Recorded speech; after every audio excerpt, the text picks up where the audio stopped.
Warning, this video is intended for immature adult man-children and should not be viewed by anyone with an IQ above 112, as well as those easily offended by naughty words or certain pervasive innuendo. That being said, please enjoy this top 10 with your special host, Benevolent Prick. The NES. A classic system often considered to have some of the hardest games ever made, with many now legendary yet infamous games that have even coined their own reference to the system with the term NES hard. Where you going, you dizzy motherfucker, you? We're gonna crash! Now, while I don't really subscribe to just outright saying that the NES had some of the hardest games ever made, I will admit that some games can be pretty unforgiving and some games are just outright unfair. But rather than lump the whole library into this NES hard category, looking at some of them individually, the difficulty really depends on the individual game, the developer, or often the publisher.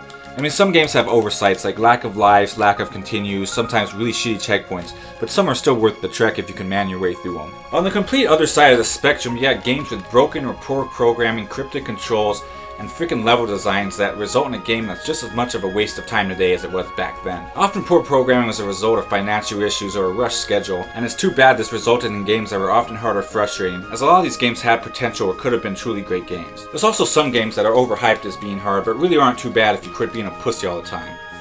Oh shit. Still, the NES does have easy games. It does, and just because a NES game is easy doesn't make them bad.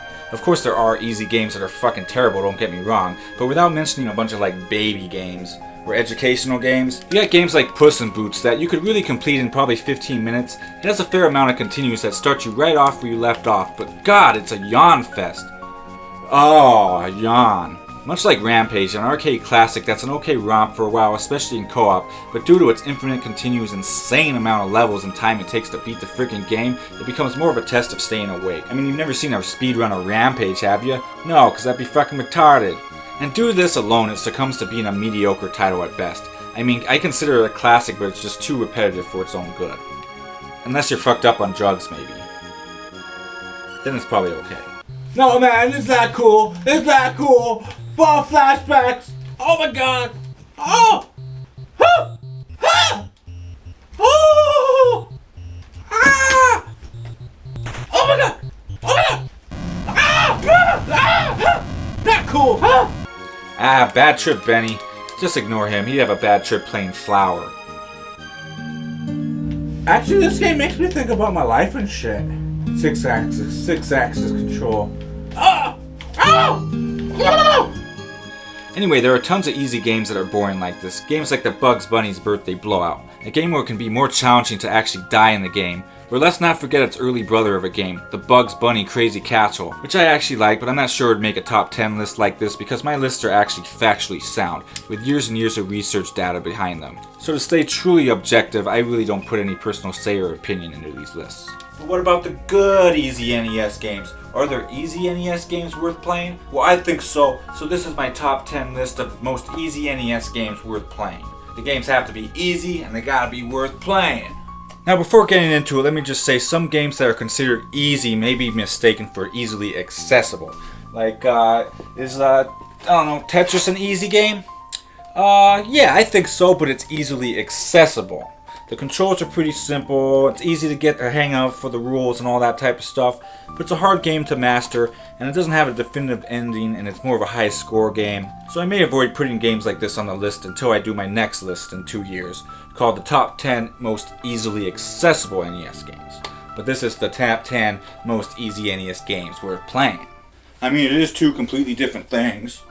But don't get me wrong, some games in that camp are great, and shooting for a high score or personal best is often quite the challenge. Another thing I'd like to state is some games maybe have difficulty options. Now this was fairly uncommon, believe it or not, during the NES era, and other than the fact that some games in retrospect are now infamous for their difficulty, I'm going to say the lack of the option was usually for the worse. I mean, would it have been so hard for them to put in an easy mode in Battletoads? I mean, leave the Turbo Tunnel alone, but I mean, make the rest of it a little easier, huh? Again, Battletoads' difficulty is now legendary, and I love the fact that it has that legacy. But would it have really been that difficult, pun intended, to, make it a little easier, have that option? Same with Double Dragon 3. What the fuck? Double Dragon 2 had difficulty options. Why didn't 3? And then there's games like Ninja Gaiden 3 and Bayou Billy. Did we really need two regionally different versions of Ninja Gaiden 3 and Bayou fucking Billy?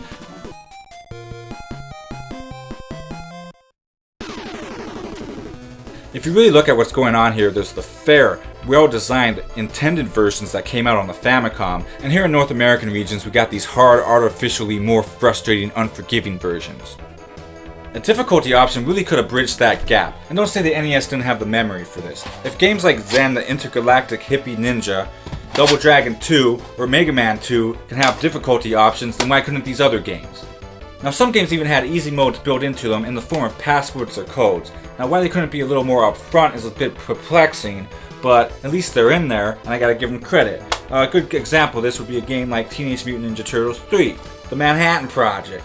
So if you want more lives, you want an easy mode, hey, there it is, you just gotta enter the code. And generally speaking, Konami was pretty good with having codes for lives and stuff, such as on games like Contra and Gyrus, Teenage MT2, but why these other games couldn't have it, beats the fuck out of me, man. But back to regional differences. Now sometimes in Japan they would get games with difficulty options that we didn't get. For example, Castlevania on the Famicom here has an easy mode, starting you with 30 hearts, 9 lives, and less damage taken from enemies. Not to mention getting hit by enemies no longer knocks you back at all. Pardon me, that way is a very nice way. And to top it all off, the double and triple shot power-ups are even kept when picking up different sub-weapons. Nowadays I'd call this outright pussy mode, or training mode if I have to be PC about the things I say. But still as a kid I couldn't get very far in Castlevania, and that would have been a great option to have. Alternatively, I think we all know that some games in Japan were actually harder than the ones we got here. But without getting too into it, let's bring up everyone's favorite fucking game in the whole world, Super Mario Bros. 3. Now why didn't we get the hard option that they had in Japan? On the Famicom version, if you got hit no matter the suit or the power-up you had, you default to Small Mario. What, did they think we could not handle that challenge here? I say it's not worth the debate, but I still question why we couldn't have just got it as a simple option. Regardless, I'll be approaching this list from the default difficulty setting when applicable. There's also a bunch of games that, while not easy, are totally fair, but then ramp up the difficulty to like fucking 11 during the last stage or last boss, and that's kinda lame too. There's also games that are cryptic brain teasers, but once you know the solutions are totally easy, no challenge whatsoever. I mean, if you know everything to do in a point-and-click adventure game, the next time you go and play it, it's pretty much a cakewalk. And there's... Hey man, would you just get to the fucking list already, you asshole? This isn't supposed to be an opinion piece here. Yeah, man, I guess I should, huh? Yeah, man, I got other shit to do. Guess it's now becoming apparent that I'm obviously trying to avoid getting to this damn list already. Okay, let's get to it. Now again, I usually don't do lists because people always get butthurt or have to agree or not agree. Everyone's got an asshole. I get it. But my lists are facts. There's no opinion here. It's science. No ifs, ands, or buts. And if you don't agree, then that's your problem. Fuck you. Years and years of research went into this and all my lists, so don't question it. That being said, here's the top 10 easiest NES games worth playing. And just to be different, let's make it a top 12. Or 11. I don't know. I'm making this shit up as I go along anyway. And the number doesn't really matter, as long as it's in a list.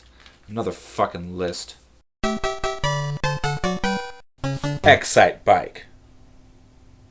Now, Excitebike is a great game for such an early launch title. Again, while maybe not the easiest game, it's solid and it's easy to enjoy. And it's very accessible and intuitive. In Selection A, you don't even have to play against other racers, so the only opponent is you. And what is essentially an early time trial mode where you're trying to get your best time. Still, most will have the most fun in Mode B, where you race against the other racers on the game's 5 tracks. Fuck you, asshole! Guy's a fucking asshole. Fuck you, asshole! Fucking asshole! Get the fuck out of here! You are an asshole, man. Hey, watch it, will ya?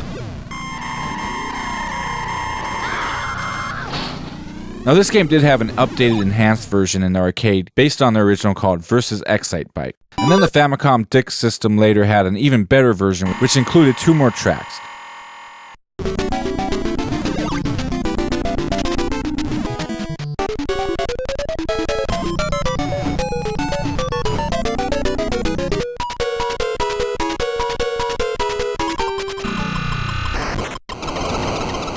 Now it might be pretty hard for you to get your hands and play the actual Famicom Disk version. If you're not afraid of a little emulation, I'd definitely say check out that version. But yeah, Excitebike for the NES is a great pick up and play game, easily accessible and easy to enjoy. Yeah, fight me! You wish, asshole! Areola.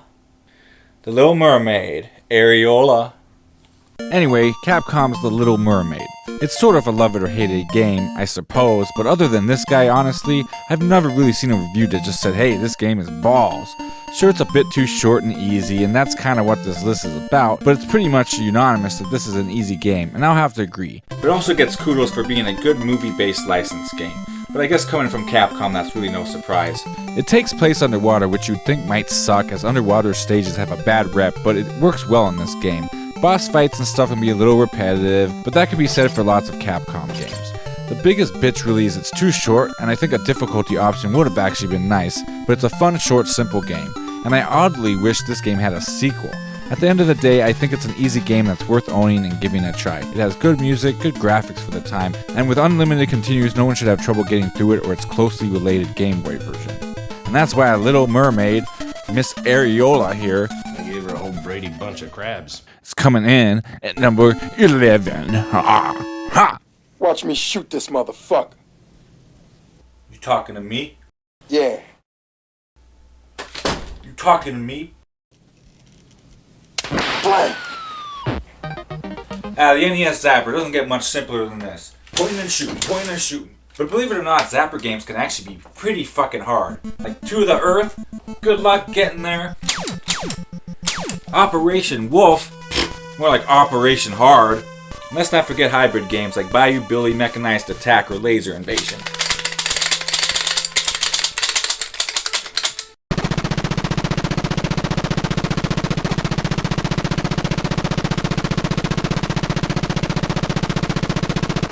Now, one of my more favorite nostalgic Zapper games is a game called Freedom Force. But again, this shit is tough. I mean, look at this puzzle right here. I don't know what the fucking word is.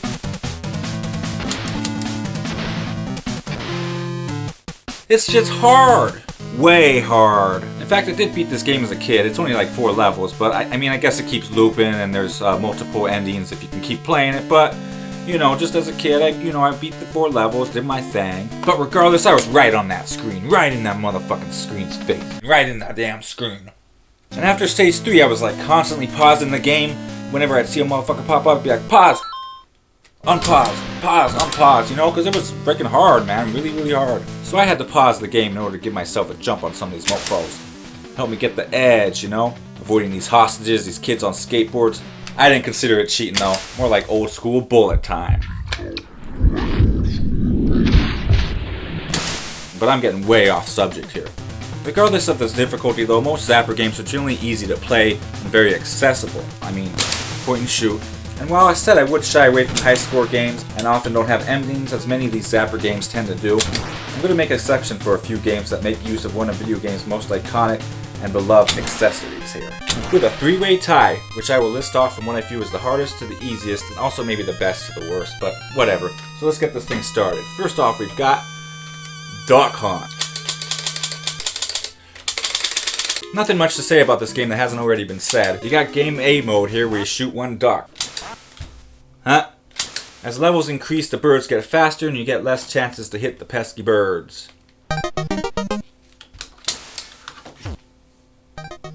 I'm good at this game. You can also manipulate the ducks with the first player controller, believe it or not. See? Left, right, left, down, up. Oh, you try to get away from me, mofo? Which makes it a little more easier. Go right, go left, go... Oh shit, he flew off the screen that way. Never seen that before. Down, right, left, down, up, down, left. Oh, god, that motherfucker makes it easier. But it depends on who's playing with the other controller. Give it to some other guy, he might be like...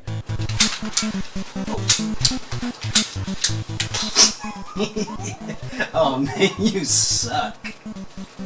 Oh, fly away. Oh yeah. Up high, dog. Oh. Nope. A motherfucker. Of course, there's 2 ducks, which is more challenging, and then you got Game C here, clay shooting, which is the hardest mode of the bunch. This is the hardest one of the bunch because of the increasingly small targets. Start off big and they get smaller the farther they go. So you don't have much time here to be shooting these clay pigeons. Now usually you want to play a little fairly and sit back a little bit from the screen.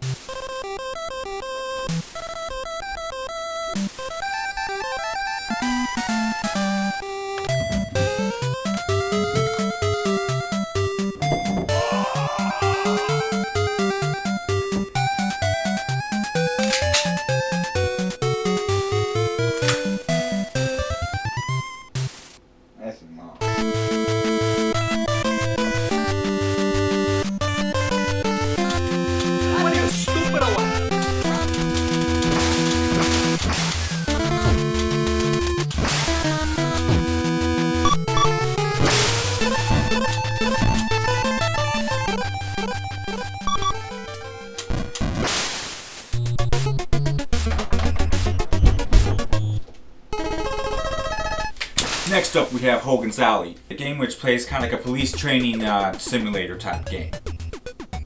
Shooting them bad guys. Oh yeah, oh yeah. Oh. Right between the eyes, man. Right between the fucking eyes. So yeah, the main game acts as sort of like a police shooting training range with all sorts of bad guys. Oh yeah, right between the eyes. Right between the fucking eyes. There's also a couple other modes. One that's pretty fun where you shoot barrels for a high score. And then there's another one. Now, while not as iconic as Duck Hunt, it's still a very simple Zapper game worth playing. Specifically game mode B, I believe. But, you know, they're all pretty fun. I like shooting these barrels for points. I like points. Big points. Fucking points. Yeah. Oh, out of bullets. Next up, we probably have what is the easiest of the bunch. Wild Gunman. Now, Wild Gunman is a quick shot gunslinger game. Like the prior two games, you got 3 freaking game modes. One where you shoot one hombre, one where you shoot 2 hombres, and a game kind of similar to Hogan's Alley, where you're shooting a bunch of bad guys and try to like do shit, not hit the good guys. Blah, blah, blah. I'm a crack shot at this. Now, Wild Gunman was based off an electromechanical arcade game by Nintendo way back in 1974. After the eyes flash on the screen, shoot. It used projector screens and was pretty complicated, but I won't get into that now.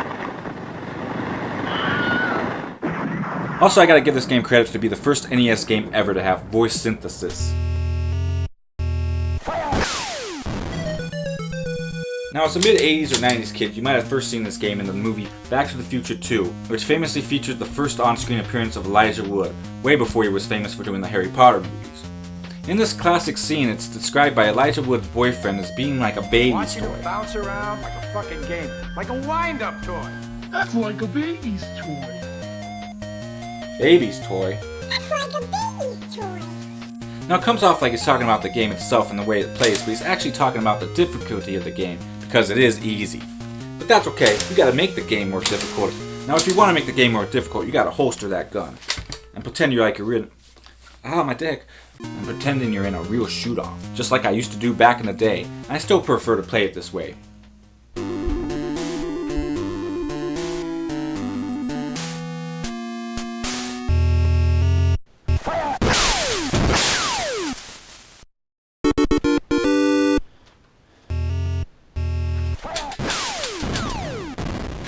It definitely adds a bit of challenge to it, and it's nice to have the option. Regardless, these are some of the easiest Zapper games, and they have a good legacy to them, with Duck Hunt even appearing in the new Smash Bros. Games where he has a few moves that feature characters from these games. Again, Zapper games can be surprisingly tough, but these 3 are all iconic classics. They're all easily accessible and easy to play, and that's why these 3 Pew Pew games make it on the list. Pew Pew Pew Pew Pew Pew Pew Pew. Guerrilla War. Now, first off, of all the top-down shooters on the NES, this is easily the best one. I mean, play Akari Warriors beforehand if you need a little perspective. Now, I suppose a few other games like Akari 3 or Heavy Barrel are okay. Not like Commando if you can get into it, play it with a buddy, co-op, and have a high score frame of mind.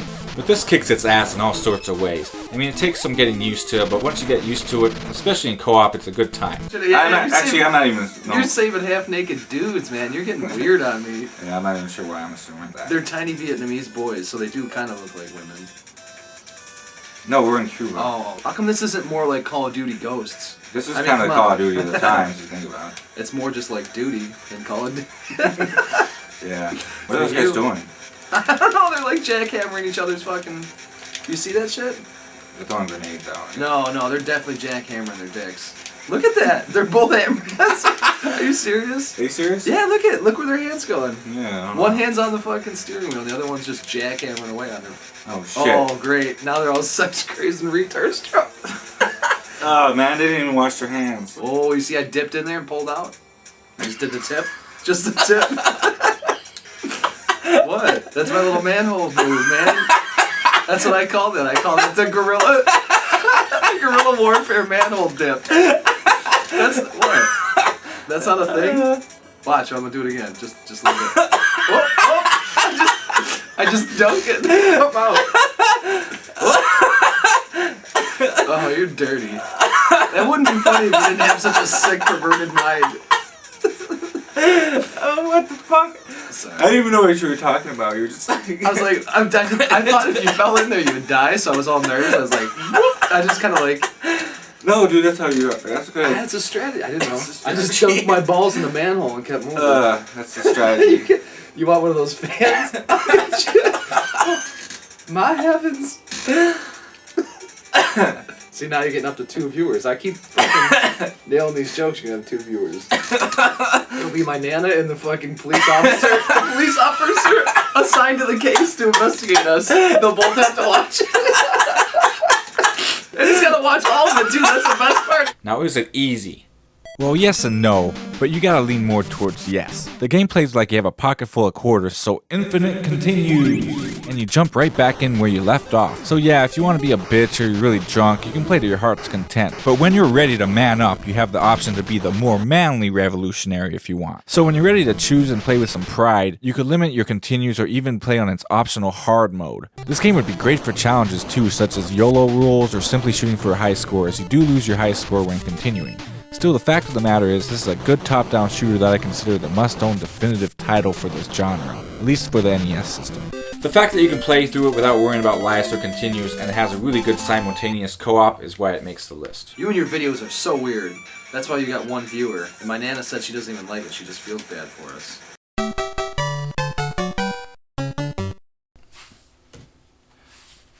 Mendel Palace. It's an easy game. It's fun. It's worth playing. Might be hard to beat, but whatever. And if you don't like that on this list, I don't know, Bubble Bobble. It's fun. It's easy. Hard to beat though, so I don't know, but Bubble Bobble. Bomberman, that's easy, but it's fun, but hard to beat, I think. I don't know if it ends. Maybe that game. Teenage Mutant Ninja Turtles 2 is really easy, but some people have trouble with it. Just do the spam, the 2-button thing. You'll beat the game really easy. Promise. Have trouble with the tires? There's a trick to them. Dojang 2, you got the knee kick. That's a pretty easy game too. Some people are good at River City Ransom. It's got a hard mode though. Final Fight Mighty Guy. Probably the easiest beat 'em up on the system. Except for Turtles 2, that's easier, I think. There's 2 buttons and everything's dead, pretty much.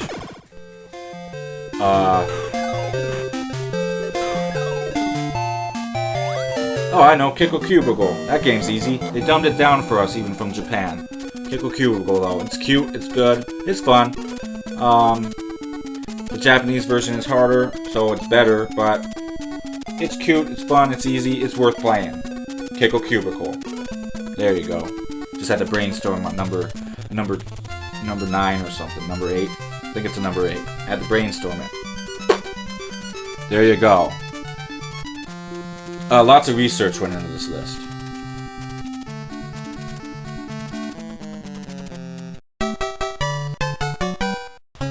Super Mario Brothers.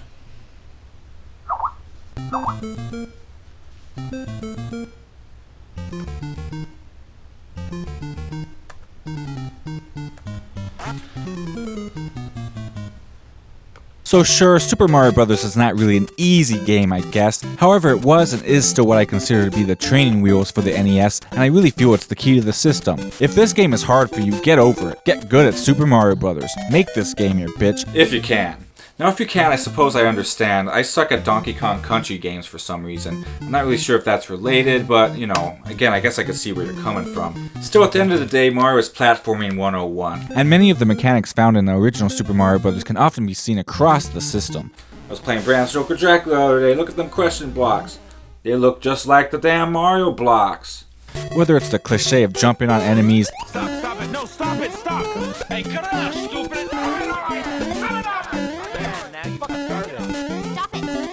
the power-ups, or just, hey, take your time, look around, there may be some secret shit around. Many games took the collect things aspect, and this game even inspired the original Sonic the Hedgehog, as its original creator was speedrunning the first level over and over again, obsessed with how fast he could do it, and he said, you know it would be cool? Woo! If you were faster! It'd be cool if you were faster. Oh, that kind of crap. Cokehead. Now as a kid, this was one of the only games I had, and it was hard as shit. But every time you played it, you get a bit further, and that was part of the fun. And as a 7 or 8 year old, yeah, games should be challenging. I mean, you barely have your basic motor skills as it is. Again, sure, Super Mario Bros. Is a challenging game, but it's fair and doesn't have any of the hard NES bullshit that some games later down the line would have. There's tricks to getting 1-ups, and if you do game over, there's this trick you can do to continue at the world you left off on. All this being said, this really puts this game in the easier than harder side of things.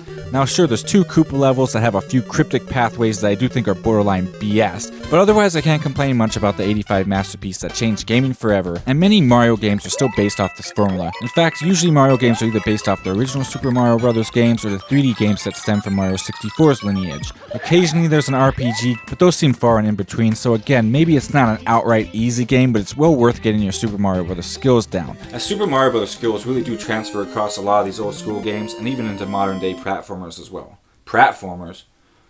Make it your bitch. Monster in my pocket. Now the monster in my pocket is actually my penis, but that's an entirely different game. The NES version, however, is a sometimes overlooked game by Konami, unless you remember Halloween a couple years back. Yeah, this is one game you definitely want to put in your pocket. Monster in my pocket. I always like the little intro to the game showing actually a pocket. Oh my gosh, it's October! Spooktacular occasion. I had to do something special. A video game released for the NES. And that's what makes Halloween so special. Monster in my pocket. Like upcoming games in this list, Monster in My Pocket is maybe a bit short, but it's pretty fun, especially in co-op. In fact, there seems to be a lot of good co-op games on this list that are easy, and that's pretty cool too. Everything's better with a friend. It's arguably not an easy game depending on who you ask, but Michael B. the Game Genie did pretty good on his first ever go of it. And he sucks at games. I've got this key, what am I doing with it? I hope that key's still... I've lost that key, haven't I? If I need that key, I'm gonna be very unhappy. I hope I didn't need it for anything. Be careful where you jump in this game, apparently. Oh, you gotta be kidding me. I do like the attack mechanic in this. I like that attack mechanic. And I've still got this key? God, kidding me. Do I need the keys for anything, or... Key? The key. I have no idea what the keys are for. Hey, a key! Ooh, I don't care for that. I like that. Well, I don't like that. I like that. Well, I don't like that. Ooh, I like this. He likes it! Hey, Mikey! But again, with a buddy, especially one who knows what's going on, and after some trial and error, once you know what to do, I'd say this game goes into easy territory. More so said than done. I don't really have much to say, but I think this game might fit this list the most perfectly. It's a fairly easy NES game worth checking out that I think fits perfectly in this midway spot. It's the taint of this list, you could say, appearing right between my asshole and the real monster in my pocket. You guys, seriously, you need to call the Popo. I think he's trying to kill me. Chip 'n Dale's Rescue Rangers. Again, what is there to really say about this game that hasn't been said before? It's another classic Disney franchise game by Capcom. It's a solid game in co-op too, which can really change the way the game is played. It features nice graphics and a really killer underappreciated soundtrack, especially in the latter half of the game, with tunes like the Zone Something and my favorite personal Zone J.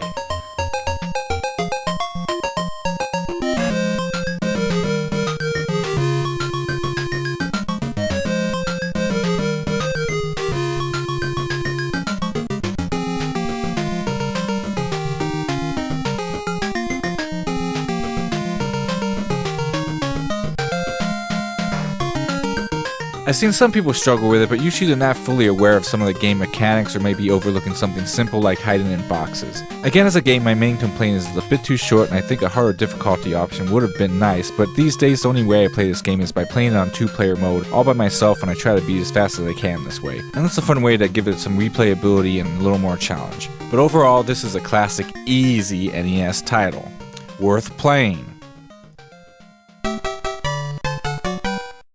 Super Dodgeball. Now this one I'll admit has a little bit of a learning curve, but it's still easy to have fun with, especially in co-op. But you can look up the manual online to help you understand the controls from the outset if you're jumping into the first time, or fuck it, just play it for a while and you get the hang of it. There's also difficulties you can choose from. Wow, and as usual, options are nice.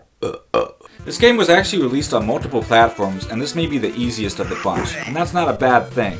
While I'm not too familiar with the others, some of my friends are. I even had a friend tell me that the TurboGrafx 16 really ramps up the difficulty a bit too early and it gets really hard. Really hard. Whereas the Neo Geo was pretty balanced but still pretty tough. but this one seems to have that just right, very beatable vibe to it without being so simple to the point it gets to be a chore. It's a good arcade-style sports game, and good sports games that are compelling these days is a pretty special thing too. It's dodgeball, which doesn't seem like it'd be fun, but you're literally killing people in this dodgeball game. It's fucking dodgeball to the death. You're dead, you little son of a bitch! And that's pretty cool. DuckTales.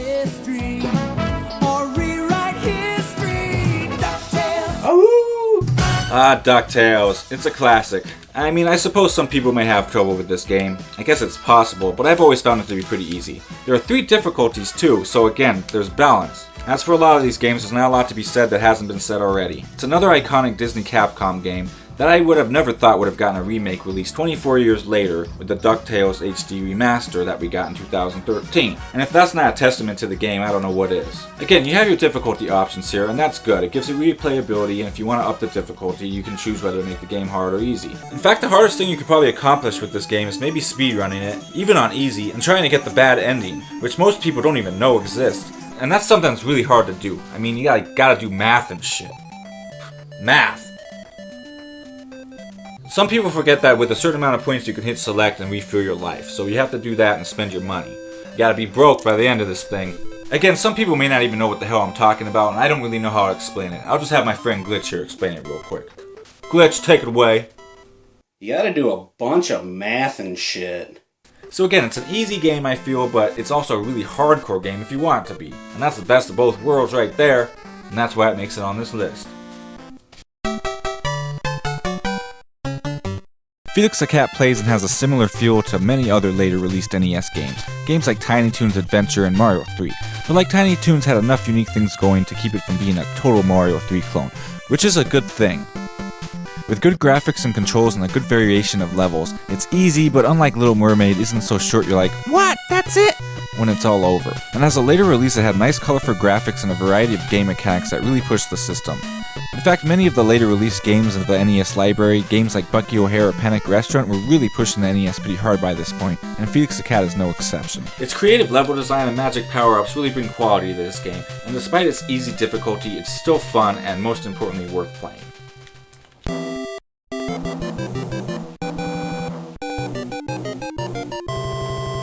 Kirby. Kirby. Adventure. For Nintendo Entertainment System, 1993, HAL Laboratories and Nintendo.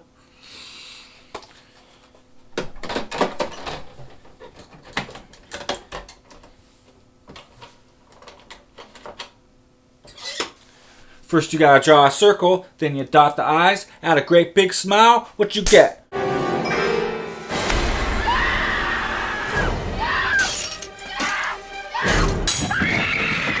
You got Kirby, big old pink marshmallow looking motherfucker. Don't fuck with him, he'll eat your fucking head off. He'll fucking eat your fucking head off. He will eat you! That guy's a dangerous motherfucker. Pussy ass bitch! Yeah, see you again, I'm gonna fuck your shit up! Kirby's Adventure is a late released NES game that's sort of a pseudo remaster reimagining of the hit Kirby game from the previous year, Kirby's Dream Land for the Game Boy, but now in color with a ton more worlds, levels, and mini games. Oh, he got me! The Game Boy game was relatively short, but Kirby's Adventure was epically long, and instead of bitching out with a warp whistle or passwords or some shit, they went with a battery backup for saving your game so you could beat the game over various sessions or even get 100% later. However, the biggest difference between this and its earlier hit on the Game Boy is now Kirby can steal, what is this, a citizen's arrest? borrow power-ups from various enemies. On guard. Oh, pendejo. Don't we see what sort of swordsman you've become? Yeah? Blow me. You fucking sure about that? Whereas in the Game Boy version, you could only suck enemies up or puff them with air. This brought a lot of freedom to the game and different creative ways to play Kirby, and it's fun to experiment with all the different power-ups. I don't know how to sleep. I know how to pass out. And just when you think you've seen all the power-ups that the game has to offer, you may run into a unique boss or enemy with a unique power-up that's more uncommon. You can even get the spaceship power-up and play through the game like it's a shmup. There's even a glitch so you can keep this going. Kirby pushes the system to the limit, with a great memorable soundtrack and great graphics with some pretty unique things that next-gen games were doing on their 16-bit systems. I like science fiction. Ah, Space Boy. Yeah, I figured as much. I've always dreamed of doing this. from the time I was a little pup to be a human cannibal. I'm ready to take it all shit now! Ah, the doctor is in. Don't scream. Dr. Satan! Ah, Dr. Satan! I'm gonna be sick. He came all the way up here just to surprise me. Talking here, man. The fuck? Can't even see the... Yo, get this nigga some light. God, I love being a turtle! Here he comes.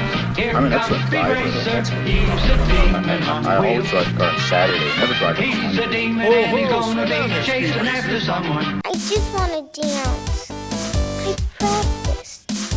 Roads? Where we're going, we don't need roads. Sun, moon, stars, quasars, motherfuckers sound like they're wood jets. Oh, son of a... That's gonna leave a mark. In fact, when this game came out, the SNES was in full effect at the time, but the release of Kirby had kids dusting off their old NES systems or maybe even picking up the top loader system, which was released the same year. All for another romp with the classic system and a play with Kirby. Kirby is easy, but it's fun, and that being said, it's not a complete walk in the park, but it's completely void of any of the NES hard cliches. In fact, there's no trace of them, with health items and opportunities to earn lives after every level, but still, the game doesn't just hand them out to you. Kirby is super colorful, it's fun, it's creative. And while there were still a few other titles to be released later on the NES, like Wario's Woods, Star Tropics 2, Menace Beach. Is that what it's called, Menace Beach? Nope, no. Sunday Fun Day. I really consider Kirby the last great NES title, and it also created one of Nintendo's biggest franchises, as Kirby's still around to this day and I can't see him going anywhere anytime soon. It may have started with the Game Boy, but giving Kirby an NES adventure was a great move. Again, you can't fault it for being easy, it was designed this way so that beginners could enjoy it and be able to play it, and more advanced players would have fun too, playing a new NES game on what for many gamers at the time was now their old childhood system. Seriously, if you've never played Kirby, give me your babies. Oh, I'm so bad. Terrible. Don't judge me, guys. Kirby has been in starring roles for over 20 games or so now, and that doesn't include cameos in games like Smash Brothers. It's full of cute, and has lots of extra details and personality, like the in-between world cutscenes, for example. Darkness at the break of noon, shadows even the silver spoon, the handmade blade, the child's balloon, eclipses both the sun and moon. To understand, you know too soon, there is no sense of trying. Get up.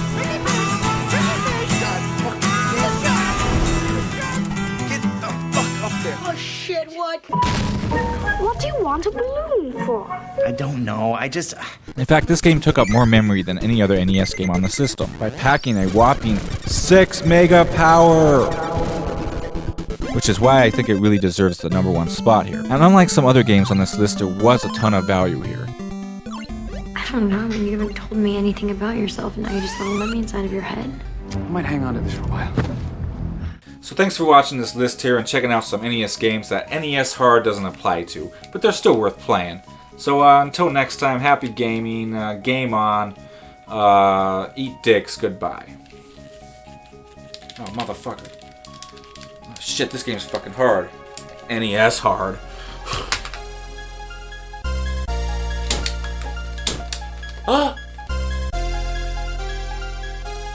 But it's hard as hell. I don't know this word. I don't play freaking Wheel of Fortune every day.